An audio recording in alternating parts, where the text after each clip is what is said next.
Hello and welcome to the class. So today we're going to talk about over 30 common errors made by Brazilians.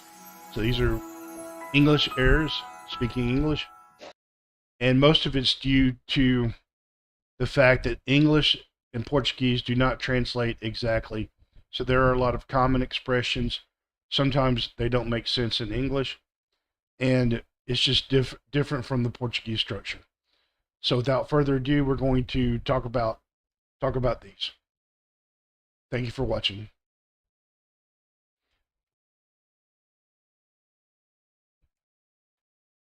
So one that I hear a lot, not too much, but every once in a while, people will say, there is very people, or there is very rain, or something like that. There is very water.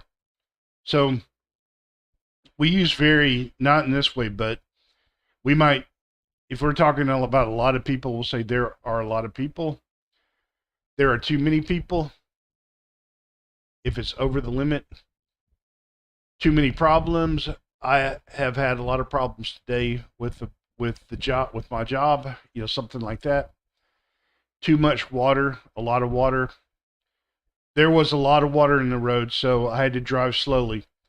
Or there was too much water in the road, and I could not go to work. I am very happy. So, very sad, very happy. She runs very fast. She works very hard. Things like that.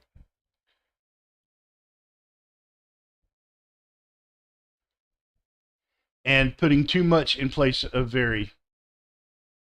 So the waterfall is too beautiful. Now, when we say it's too much of something, that means it exceeds a limit of tolerableness. So it exceeds our limit of toleration. For example, the waterfall could not be too beautiful. It could be, one expression just added in here, the waterfall is quite stunning. And I could say it is absolutely stunning. That might be going overboard. But I could say the waterfall is beautiful, is very beautiful, things like that. There were too many people at the beach. So that's a possibility, but like, say, for example, if you go to the beach and you're content with the number of people there are not too many people at the beach. So if you go there and you cannot find a spot to lay down, then, you go back home. And somebody might ask, well, why didn't you go to the beach? Oh, there were too many people there. And it depends on your toleration. Maybe too many people are 5 people. Maybe you want, maybe you're the type of person who likes absolute privacy. So it just depends on your toleration. But most people don't go to a public beach for privacy. They go to a private beach or excluded beach somewhere. So there were a lot of people at the beach. Or the beach was crowded. And you could say the beach was crowded and imply that there were too many people. But you could also say the beach was crowded. I had a great time because I spoke with a lot of people. But I cannot say the beach was too crowded. I had a great time talking to everybody, because it's not logical. It was too much fun. So something cannot be too much fun. So you'd say it was really fun. It was a lot of fun. Something like that. Now, someone could say, oh, I had too much fun last night. And that's to say that they don't feel good the next day. They're tired. They're exhausted. Maybe they drank too much. A lot of people, when they have a hangover the next morning, they say, oh, I had too much fun last night. And there are too many shops at the mall. So that is also impossible. There cannot be too many shops at a mall, because you could have 1,000 shops at the mall, but there would not be too many, because it would be impossible to have more shops than spaces for shops, unless you had some vagrants or something. But that would still not be possible. So there are a lot of shops at the mall. There is too much parking. And that's another thing that's impossible. There cannot be too much parking. There is plenty of parking. There is, because there could not be more parking than, you know, but you could have too many cars and not enough parking space. You could say there's too little parking, but you can never say there's too much parking.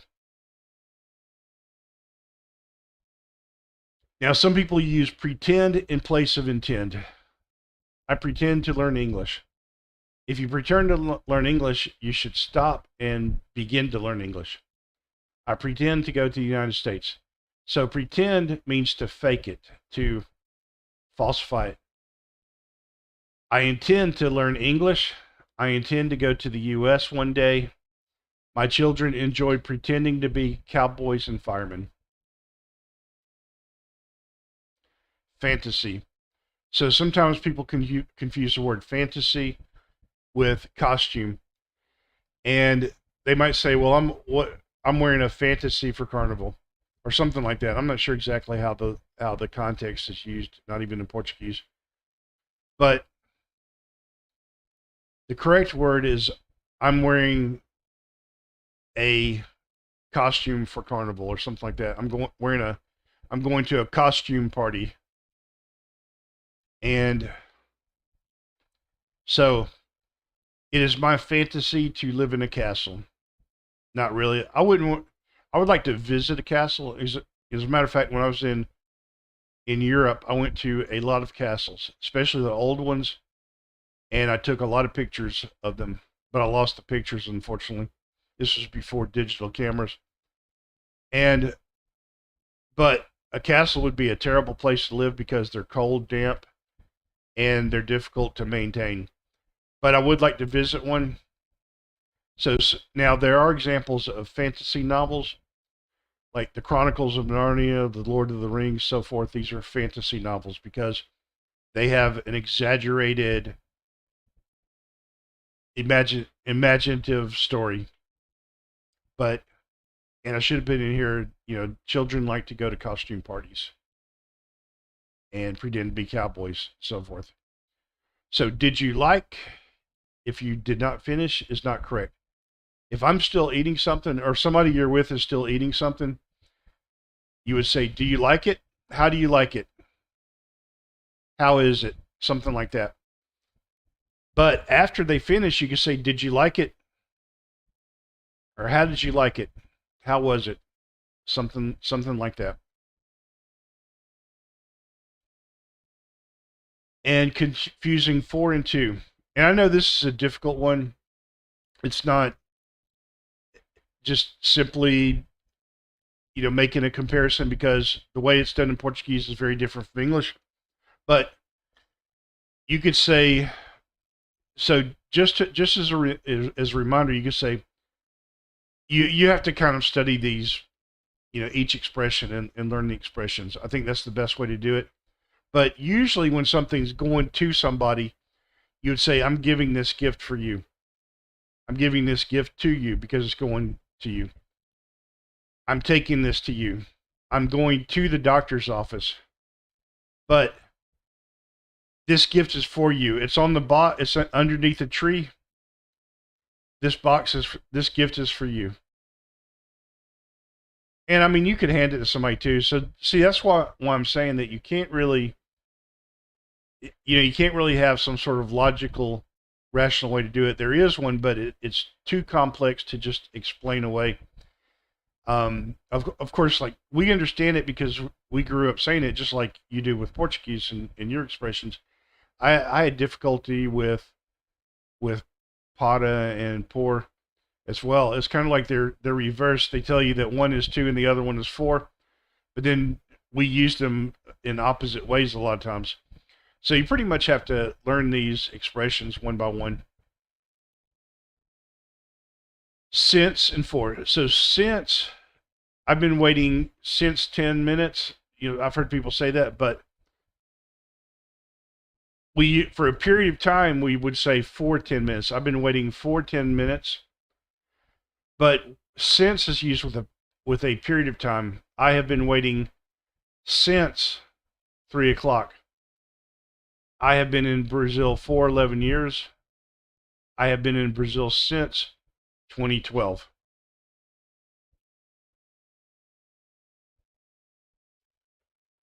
And using until for locations. So until is not for locations, it's for a time. So I've heard people say, I walked until the mountains, or I walked until the beach, is what I've heard a few times.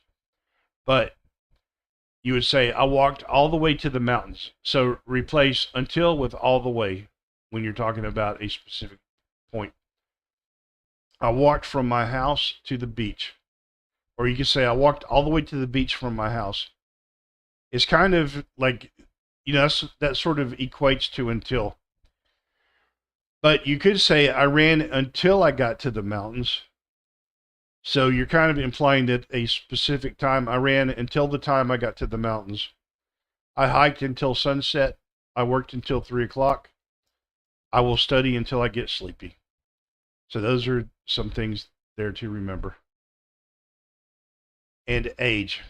So people do not have age. People are an age in the English mindset. So how many years does she have? Or I have 21 years. She has 21 years. So we would say, how old is she?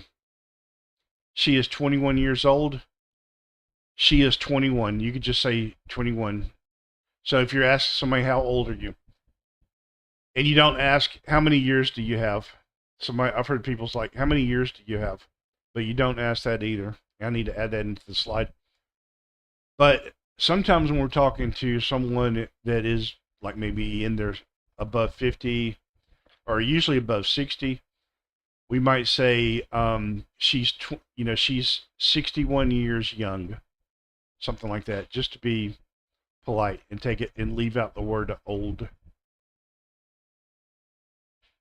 And knowing a place. So people ask me if I know Brazil or if I know Atlanta or something like that.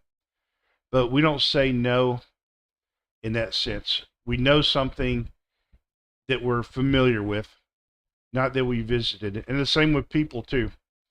So do you know how to get around New York? I could say that. Do you know New York very well? You might say it like that because your ability to navigate through New York, if you know where the good restaurants are or something like that. But other than that, if you're just wanting to know if a person has been to New York, have you ever been to New York? Have you ever been to Rio? Do you know where this city is? Something like that. And also too, knowing people. Have you met John? So like if you have a party and a lot of people there are not familiar with each other, you're usually going to say, have you met John? Because just because we had a conversation a few times, maybe even work at the same company, we might not know, we probably don't know each other. We probably have met a few times, but and maybe not. So maybe we have not met. But even if we have met, even if we've talked to each other a few times, we don't know each other. And so I would always say, have you met John? Yeah, I've met him a couple of times. But I would not say, do you know John, in a business environment? Maybe family, or not necessarily family, but if you live in the same neighborhood or something and you grew up together, do you know John? We might say it like that. And I've had people say, do you know, I don't know, an actor? Let me think of an actor. I don't watch television too much, but let's see, John Voight. Do you know John Voight? I don't know him because I don't have a relationship with him. I've never met him. So we would say, have you ever heard of John Voight? Or have you heard of the actor John Voight? Something like that. And also too, I would maybe say like Shakespeare. Do you know Shakespeare? And when you say, do you know Shakespeare? I mean, it's correct to say that, but we're talking about his works. Are you able to quote it? Things like that. Do you know Shakespeare? That means if I say yes, that means I could quote a majority of Shakespeare. Maybe a few lines of Shakespeare because I would know Shakespeare. It means I know the literature. Now, if somebody asked me, do you know Julius Caesar? That would be impossible. It wouldn't make sense because Julius Caesar never really wrote anything. And I would say, have you ever heard of Julius Caesar? Of course. Have you read Julius Caesar? Something like that. But that is when we're using no. Like no has a stronger meaning in English than it does Portuguese. Like I don't know a restaurant. I've been to a restaurant, and I've had people ask me that too. Do you know some restaurant name? And that would be absolutely impossible. You cannot know a restaurant. You cannot know a city. You cannot know an inanimate object that does not think, unless it's literature. Confusing have for there. So this happens a lot, and it's difficult to correct because it is, it's coming directly from Portuguese, and there is doesn't really make sense in Portuguese, I imagine. But a lot of people say have many people in New York, and then after I correct them, they might start saying in Rio have many people, but or have a lot of beaches or something like that. But that's still not correct because this is not, you're not using Rio as a subject. You're saying have lots of beaches in Rio and put it in a comma. So you could say Rio has a lot of beaches, but not in that sense. So we use there are or there is. There are many people living in New York. There are a lot of people in New York. There are a lot of beaches in Rio. There is a lot of traffic in LA. There is a package on the porch. There are many very tall buildings in New York City. And I would take out one of these. This is not really a good way to use English. And I probably accidentally put that in there without thinking about it. But there are many tall buildings in New York. Or there are, I guess, it's not exactly wrong, but we don't want to overemphasize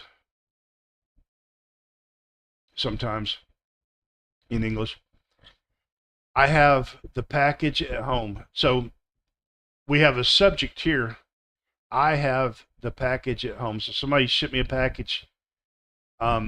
Do you have the package? They might ask, and I'd say, yes, I have the package at home. And Chicago is a subject. So Chicago has very tall buildings. So has. But we put the subject Chicago there. And just to say, like there is if we're talking about something that we're unfamiliar with. So there's a man knocking on the front door. So there's somebody at the door. So like if you hear the door knock, somebody would say, "Hey, can you answer the door?" There's somebody at the door. It could be a friend, but you don't know who it is until you go and check the door. There's somebody knocking on the door. So there's somebody calling you on your phone. There's a car parked in the driveway. We don't know whose car it is. Maybe somebody had car trouble and parked it there. But there's a car in the driveway. There's a person standing in front of the house. There's a big tree on the beach. There's a wallet on the ground, something like that. So something that doesn't really have position, because you don't know whose wallet it is. There's a wallet on the ground. So that's when we use there is and there are. There are a lot of trees in the forest. And you could also say the forest has a lot of trees. But it sounds better to say there are a lot of trees in the forest. So she cannot go because she studies now. So using this incorrectly. So present, simple present and present continuous. I use present continuous for something that I'm doing right now. So I am studying now. She is writing with a blue pencil now. We are going to New York. And I would say it would be better because if we say we're going to New York, it could be tomorrow, it could be in the future. But I could say I'm on my way to New York. And I'm on my way to work. I'm on my way home. So that's usually how we say that, because I could say I'm going to work right now. I'm driving to work right now, something like that, but I'm on my way to work. Pretty much lets people know that you're in your car driving. You know, if you live in the US, I guess in Brazil it could mean that you're on the subway or something like that too, but he goes to the gym every day. So something that's done frequently. She studies continually. She studies every day. She studies throughout the weekend, every weekend, something like that. And I already said she studies every day. So, all right. So confusing home office. So a lot of people say I'm working home office or I'm doing home office or something like that. I'm not sure exactly how it's said. But while that word exists in the Portuguese language, it means something completely different in English. So in English, I would say I'm working from home. So, and it should be I prefer. I prefer not to work at the home office. Everything there is too formal. So the home office is the headquarters of your company. It's usually the main office, the first office created. And, you know, this is something that,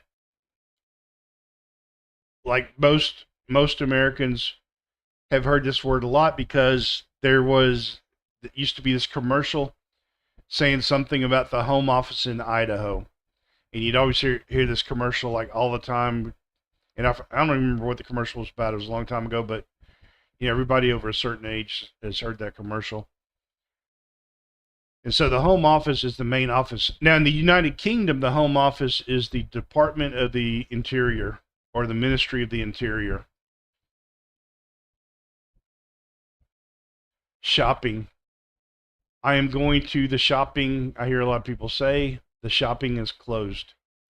So a shopping is a verb or it's used as an adjective, but a gerund verb or an adjective, but not as a noun. We do not use shopping as a noun. So I would say I'm going to the mall. Now you could say shopping mall, but most people just say mall because there's only one type of mall. Well, there are a couple of other types, but a mall is kind of like a place where people go, and it's sort of I guess an open place. It could be an open place or a closed place. But when we're talking about a mall or shopping mall, they are a closed place. The mall is closed. The shopping center is an open location with several stores. A shopping mall is a closed area with many stores. So that's the main difference. Now we do say shopping center because, you know, we're going to the shopping center, or we might just say the name of the place that we're going to as well, but that's it because there's a lot of them around there. Face to face. So a lot of people say presential or presential or something like that. I want to do classes presential, or I have a meeting presential, something like that. But we don't use that word presential. We say face to face. So we had a face to face meeting. I spoke to her in person, not presential. That doesn't exist. And notebook. So I have people say, "Oh, my notebook's battery is about to die." Or usually, you know, a lot of times Brazilians don't like to use apostrophe S for possession, and you should get in the habit of it. But a lot of people would say, "Oh, the battery of my notebook is about to die."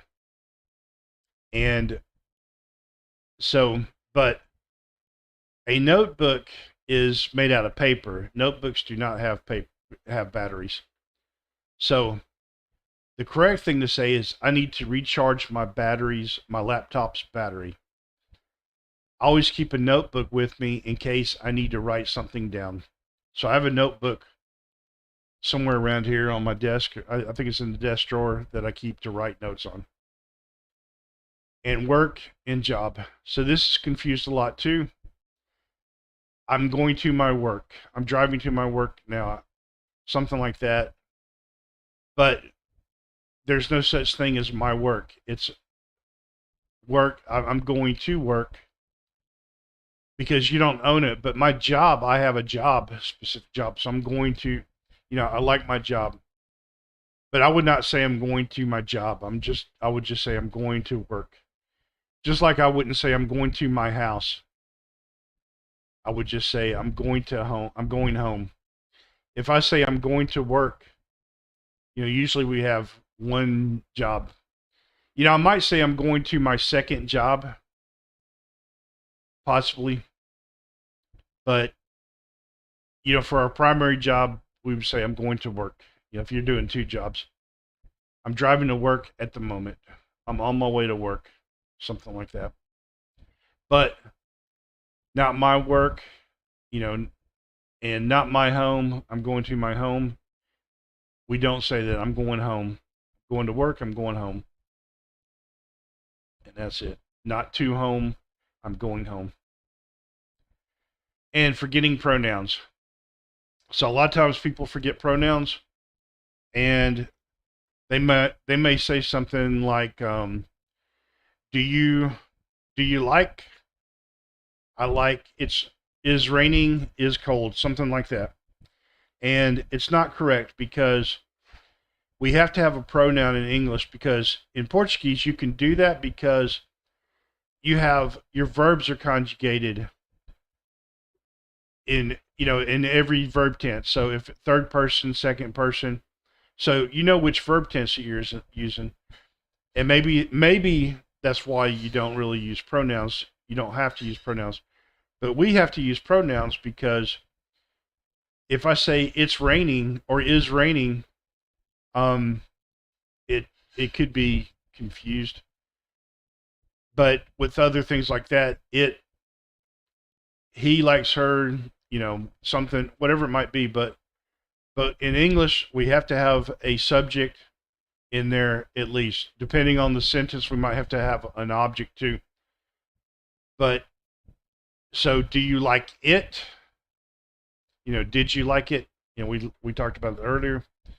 Do you? And then the response, yes, I do. I like it. I like it a lot.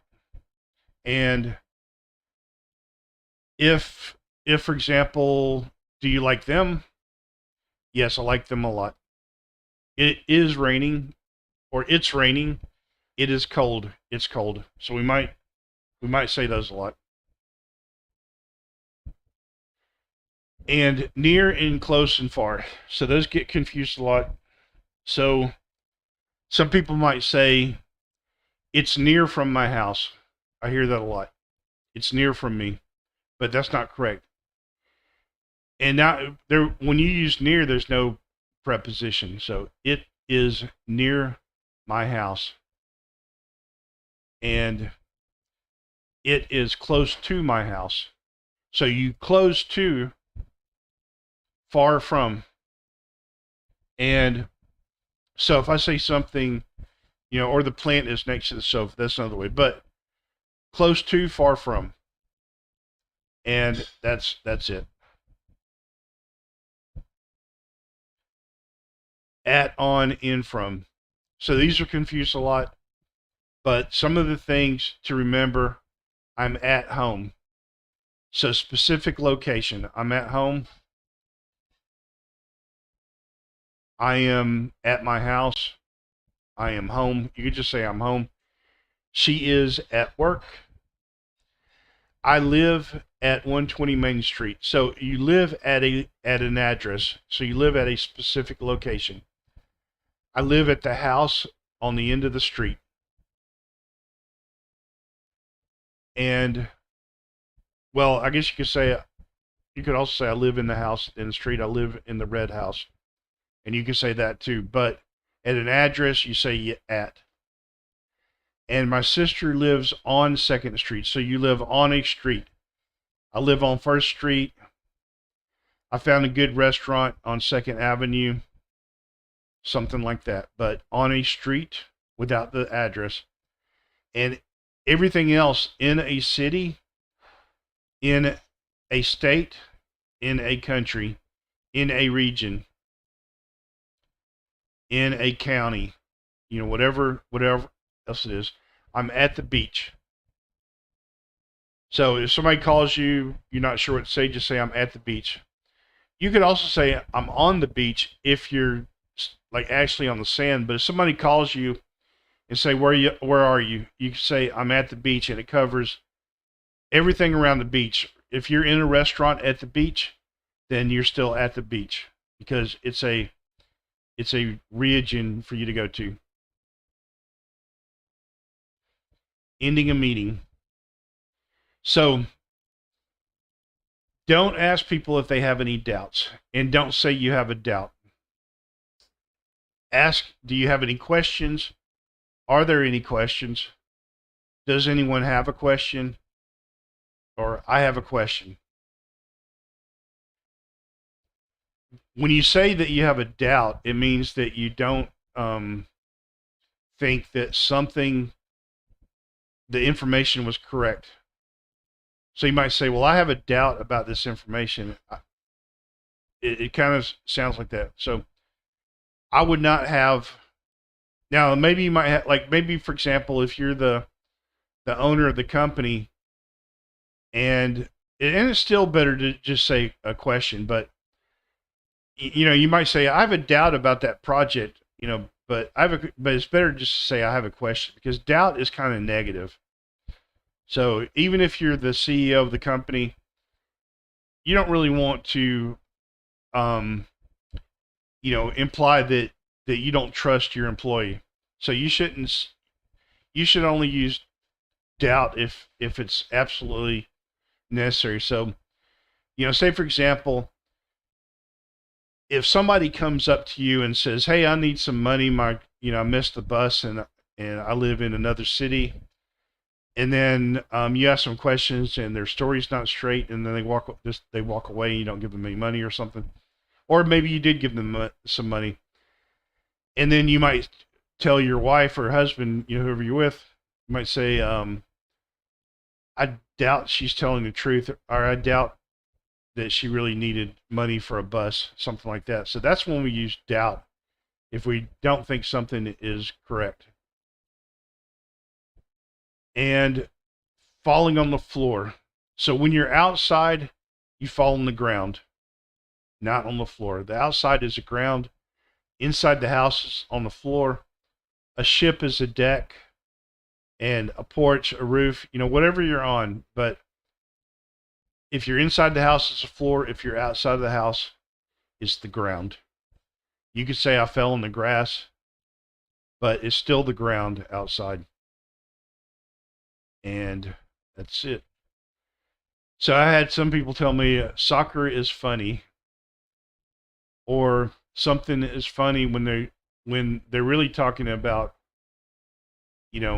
a sport. So they might, like, golf is fun, soccer is fun, the party was fun. Yeah, I had fun going hiking, but Charlie Chaplin is funny. So comedians are funny. Sometimes sports can be funny if something funny happens, but usually a sport is fun and not funny. Confusing borrow for lend. So I've had people say, could you borrow me some money? Or would you mind borrowing me your phone, something like that? And it's not correct. So borrow is when you're asking, like if I go to the bank, I'm going to borrow money from the bank to buy a house. The bank is going to lend me money to buy a house. So the bank lends to me and I borrow from the bank. So I would ask, can I borrow your pen? Informal, people that you know. Could you lend me some money? A friend that you know well. Is it okay if I borrow your jacket? That would probably still be someone that you know. Is it okay if I borrowed your car? And let's see. Actually, that the second one is not correct here, and I'm gonna correct it here real quick.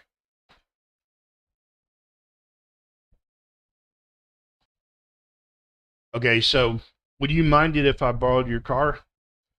Would you mind lending it to me?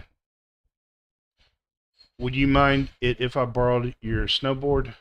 I was wondering if you could lend me some money. So that's pretty much how you would use it right there. And I guess I could have just taken that one out, but anyway. So those are the way that you'd ask. Starting at the top is the most informal. Going down to the bottom is the most formal way of asking. Greetings. So I hear sometimes, or I used to hear people say good morning, people.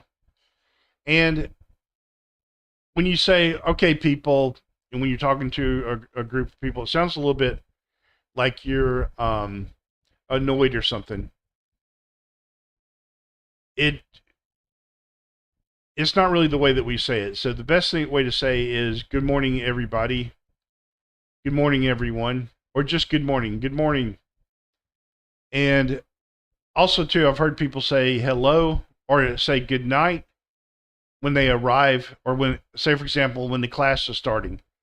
They'll come in and say good night. But good night is when you're leaving. So when you arrive, you say good evening as a hello and good night for goodbye. And that's it. Education. So I've heard people say I'm cursing statistics. And of course, when I studied statistics, I was cursing it a little bit too, but that's not what they meant. Or they meant like I'm coursing economics or something like that. We don't say it like that. We don't say I'm forming. We don't say superior. Those words do not exist when it comes to education. So I'm studying English literature.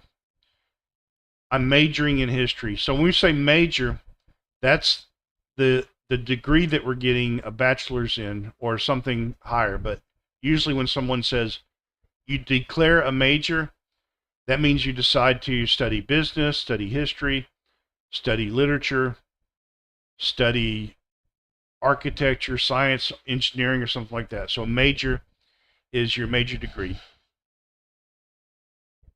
And I have a Bachelor of Arts in Business Administration and a minor in English. So a minor is like a secondary degree, but it's not the primary degree. We sometimes do 2 degrees. I did 2 degrees, but we do the 2 in order to have some extra in there. A lot of people don't do the 2 degrees, and it kind of like if you do just a major and not a minor, I think it gives people the impression that you probably spent a lot of your degree taking classes like basket weaving and things like that. So it's a good idea to do a major and a minor in the United States. I majored in logistics. I have a degree in architecture. I have a Bachelor of Science, or I have a Bachelor of Arts. So that's what people usually say. Now, getting yet and ready confused and already. So, has the plane arrived yet? The plane has already left, but it has not arrived yet. So, I have yet to arrive. So, yet is with questions and incomplete or negative as well.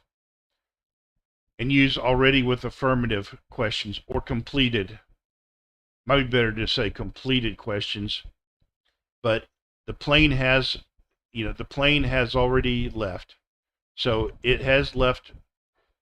It's in the air, but it has not arrived yet.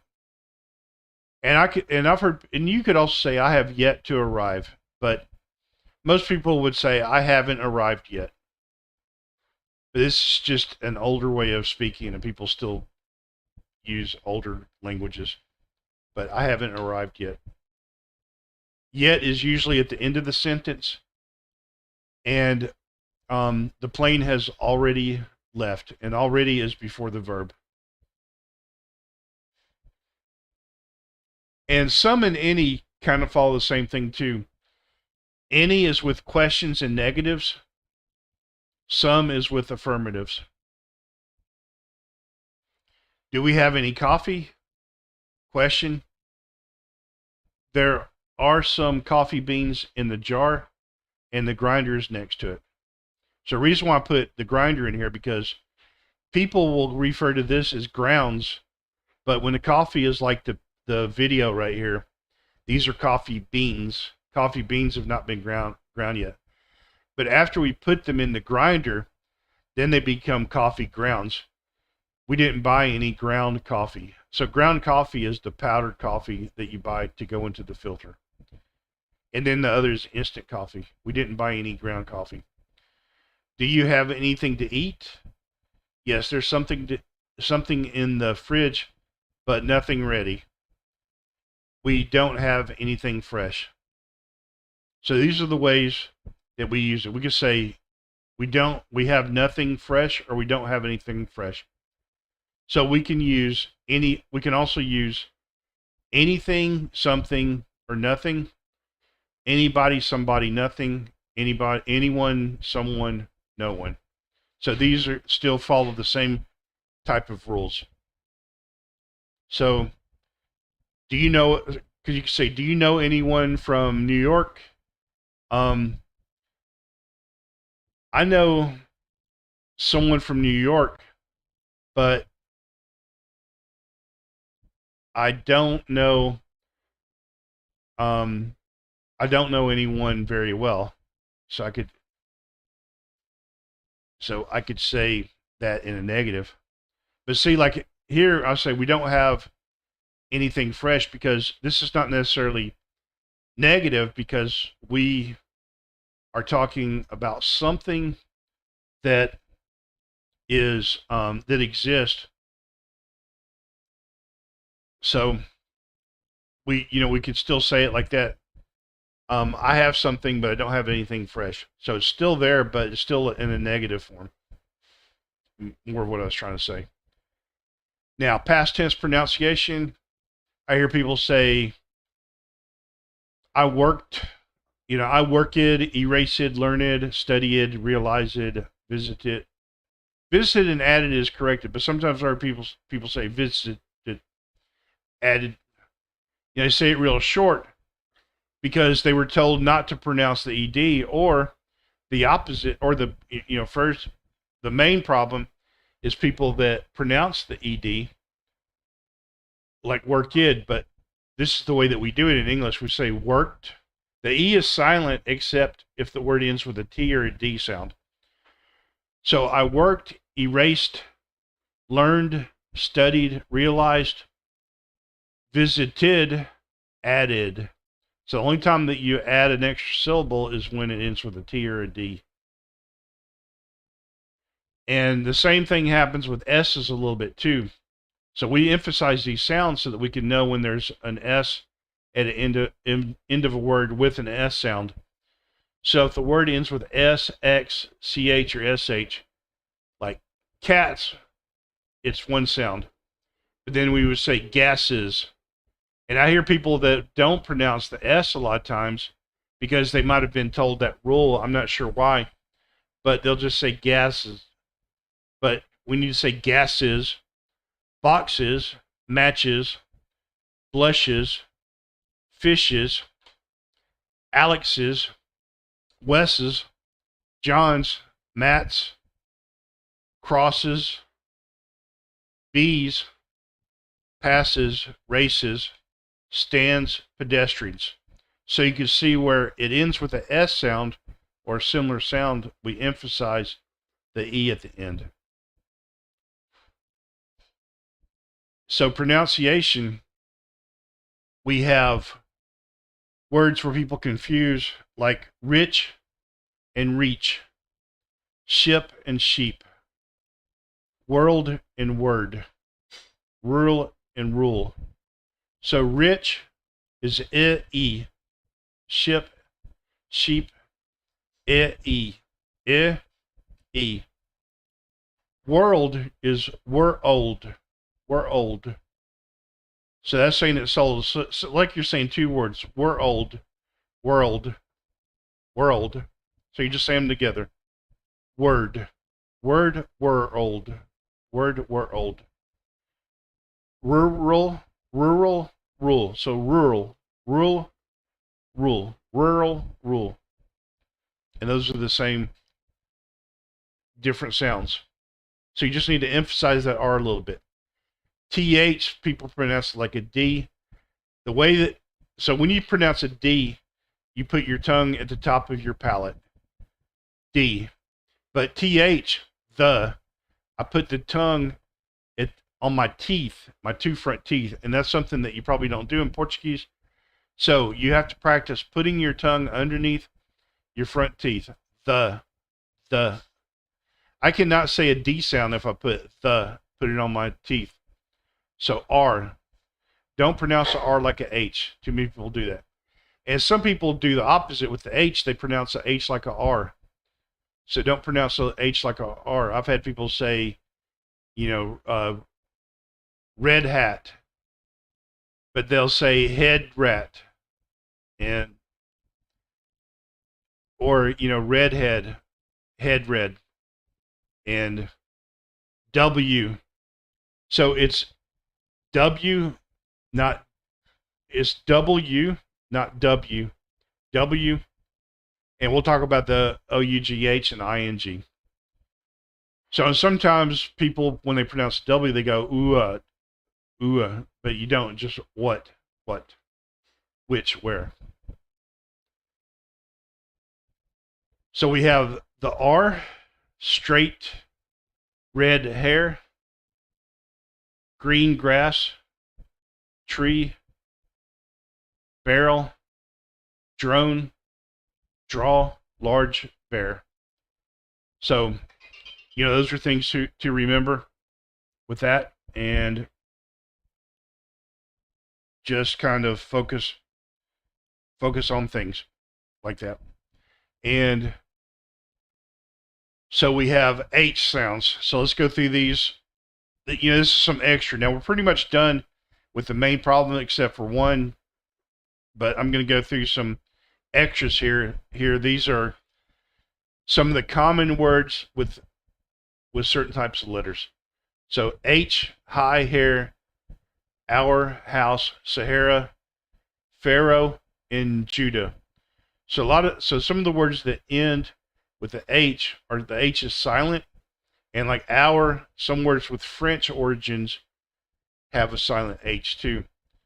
So, and the words that end with the H usually are Hebrew origins, and the H is there just because they wanted to maintain the original form of the text. GH is usually silent, but sometimes like cough, enough, hiccup, hawk, plow, rough. So those words are like that. And then you might have thorough, though, through. They have different pronunciations of the vowels. So the good thing is that there are not a lot of these words, so you can learn them fairly easily. Now we have the silent U here. So these are some bonus slides that I added in here with some extra words in here. So these are words with the silent U: biscuit, build, circuit, disguise, guilty, league, rogue, vague, guess, guest, guide, guitar, antique. So some of these words could have, maybe like vague might have French roots. Guitar has Greek roots. And that could possibly be it. Like rogue, I think, has French roots. And we have the silent K. That's interesting. Part of the night disappeared. Invisible night. So silent K we have, and a lot of these are probably Greek roots. So they come from the G N words, especially no. No comes from gnosko, which is the same word in conhecer in Portuguese, comes from Greek. So we have knack, knee, kneel, knife, night, knit, knob, no, knuckle. And that's a silent K. And usually KN is silent. Isle, island, debris. So a lot of people say island, but it's not correct. Island. Island. Silent G. So usually if it ends with a GN, it's going to be silent.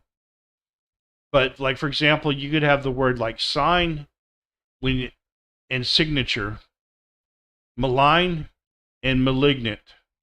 So there could be changes in it.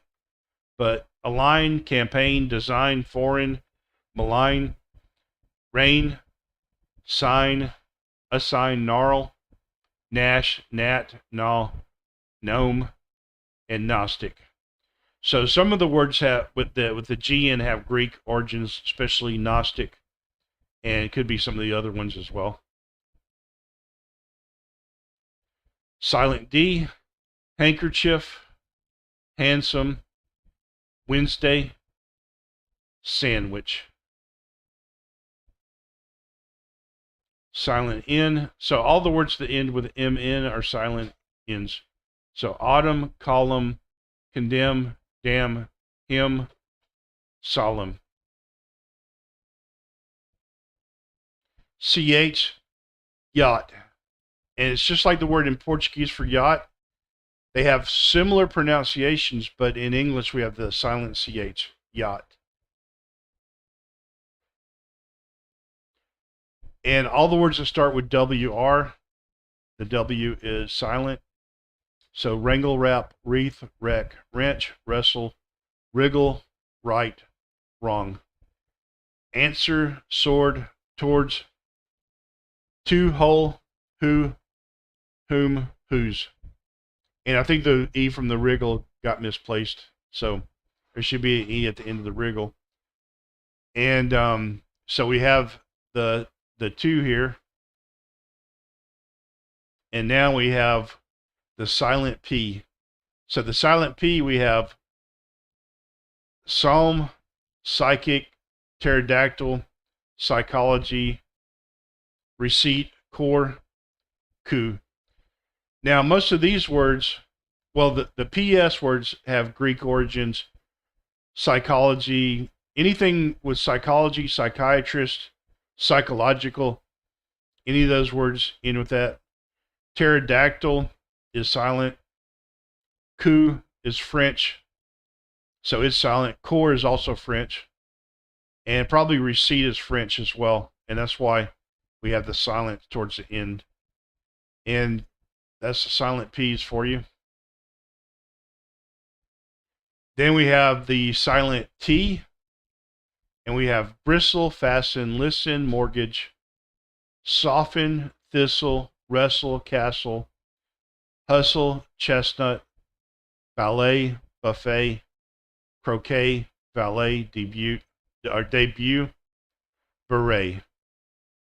And so if you have any questions about any of these words, I'm going through them fast, but if you want to go over them again, let me know during class and we could talk about them.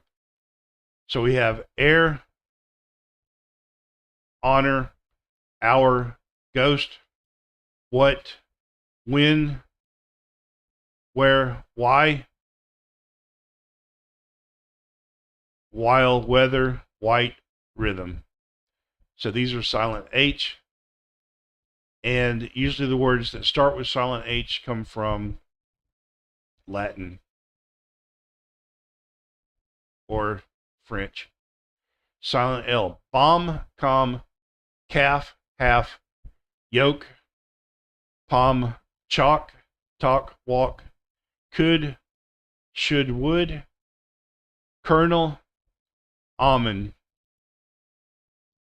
And I would say almond has a silent D too, pretty much the way most people pronounce it. And the last slide here, the alphabet. Now, a lot of people confuse these alphabet letters, and it's important to study these because even advanced students will not know them because you don't really use them that much. But there has been times, like one time I was calling a taxi. I read the street sign. The person didn't understand it, and I was going to spell it out to him, but I realized that I didn't know how to. I could speak Portuguese. I couldn't pronounce it that well. Some of these names, street names and stuff, and you probably have a local way of saying these names. So I couldn't spell it either. So I had to repronounce it a few different times, and I think he figured it out. But I didn't know the letters, and I realized that it is important because you never know if you have to spell something out to somebody. Maybe you have to spell it out over the phone. Sometimes, especially in English, we have different words with different pronunciations.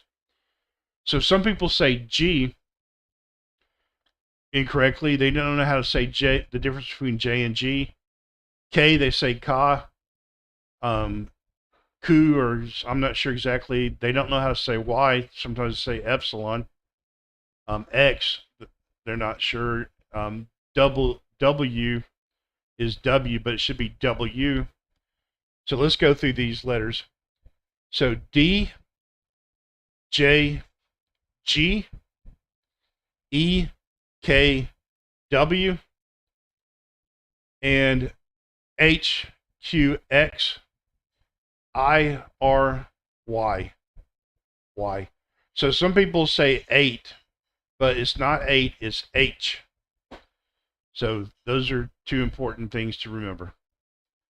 So this concludes the class. Thank you for watching, and I hope this was helpful. And if you have any questions, let me know. Feel free to contact me for anything. Have a great day and night or morning, whatever it is, whatever time it is for you. And be careful. If you have any questions, contact me. Like this video, subscribe for more, and contact me if you would like to do classes. Take care. Desbloqueie o mundo de oportunidades com nossas aulas de inglês. Você é um estudante brasileiro procurando melhorar suas habilidades de inglês. Nossos professores experientes estão aqui para ajudá-lo a alcançar fluência e confiança na fala, leitura, escrita e compreensão. Com aulas dinâmicas e interativas do professoramericano.com, você aprenderá o vocabulário, gramática e expressões mais recentes para ajudá-lo a se dar bem num mundo globalizado. Seja para preparar-se para a faculdade, para uma carreira ou para viajar, nossas aulas são adaptadas para atender às suas necessidades específicas. Não deixe barreiras linguísticas te impedirem. Inscreva-se em nossas aulas de inglês hoje e comece a falar inglês com facilidade.